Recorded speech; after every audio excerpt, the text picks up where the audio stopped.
Hi friends. Husband வாழ்க்கையே வெறுத்து போய் காலங்காத்தால் எழுந்திரிச்சு அப்படியே காட்டுக்குள்ளே சோகமாக போயிட்டுருக்காருங்க. அங்கே கொஞ்சம் தூரம் போன உடனே ஒரு துறவியை மீட் பண்ணுறாரு. ஜி 20 வருஷம் ஆச்சு கல்யாணம் ஆகி, ஒரு இன்ட்ரெஸ்டிங்கே இல்லாமல் இருக்கு, சுயரசம் இல்லாத வாழ்க்கையாக இருக்கே அப்படின்னு அந்த துறவி கிட்ட சொல்கிறாரு. அவர் சொல்கிறாரு, 20 வருஷத்தில் உங்கள் ஒய்ஃபை எத்தனை தடவை பாராட்டியிருப்பீங்க அப்படிங்கும்போது, இல்லை ஒரு தடவை கூட பாராட்டல. 20 வருஷம் வாழ்க்கையில் ஒரு தடவை கூட மனசு விட்டு பாராட்டுறதுக்கு ஒரு சான்ஸ் கிடைக்கலையா உங்களுக்கு?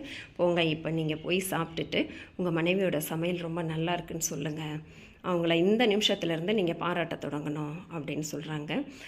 நம்ம ஹஸ்பண்டும் ஓகே, காலையில் இப்போ போய் நல்ல ஒரு டிஃபன் வச்சுருப்பா, சாப்பிட்டுட்டு இந்த நிமிஷத்துலேருந்து அவனால தான் நான் இருக்கேன் அப்படிங்கிறத புரிய வச்சு ஒன்றுக்கும் பாராட்டணும் அப்படின்னு சொல்லிட்டு உள்ளே வர்றாரு. உள்ளே வந்தோடனே அன்பாக கூப்பிட்டு டிஃபன் எடுத்து வை சாப்பிட்லாம் அப்படிங்கும்போது அங்கே டிஃபன் பரிமாறுறாங்க ஒய்ஃபு. டிஃபன் பார்த்திங்கன்னா பூரியும் மசாலாவும். ஓகே, ஹஸ்பண்ட் நல்லா சாப்பிட்றாரு.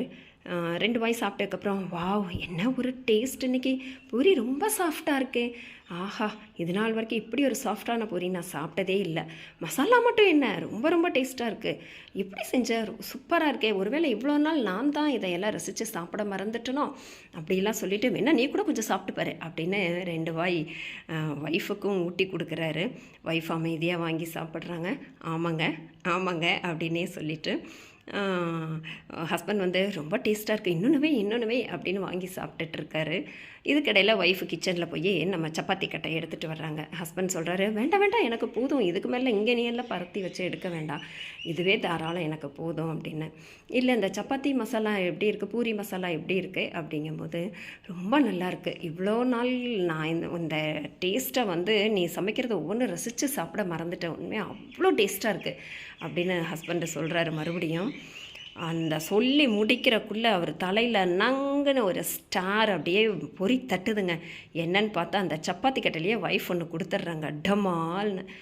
ஏயா நாங்கள் பார்த்து உங்களுக்கு செய்வோம், இவ்வளோ நாள் என் சமையல் உனக்கு வந்து இவ்வளோ டேஸ்ட்டு தெரியல, இன்றைக்கி பக்கத்து வீட்டுக்கார அம்மா நேரத்துலேயே டிஃபன் செஞ்சுட்டாங்க, அவங்களுக்கு அவங்க ஊருக்கு போக வேண்டிய ஒரு அர்ஜென்ட்டுன்னு சொல்லி டிஃபன் செஞ்சது இங்கே கொடுத்துட்டு போயிட்டாங்க, அதை தான் உங்களுக்கு நான் விளம்புனேன், அவங்க டிஃபன் உங்களுக்கு அவ்வளோ டேஸ்ட்டாக இருக்குல்ல அப்படின்னு. பின்ன பார்க்கணும் பட்டாசு, ஒரே தீபாவளியும் பொங்கலும் தான் நம்மளுக்கு. இது எப்படிங்க இருக்குது, நம்ம இந்த ஒய்ஃப் அம்மா செஞ்ச செயல் ஓகே தான்னா எல்லாம் ஒரு லைக் பண்ணிவிட்டு சப்ஸ்கிரைப் பண்ணுங்கள் ஃப்ரெண்ட்ஸ். தேங்க்யூ.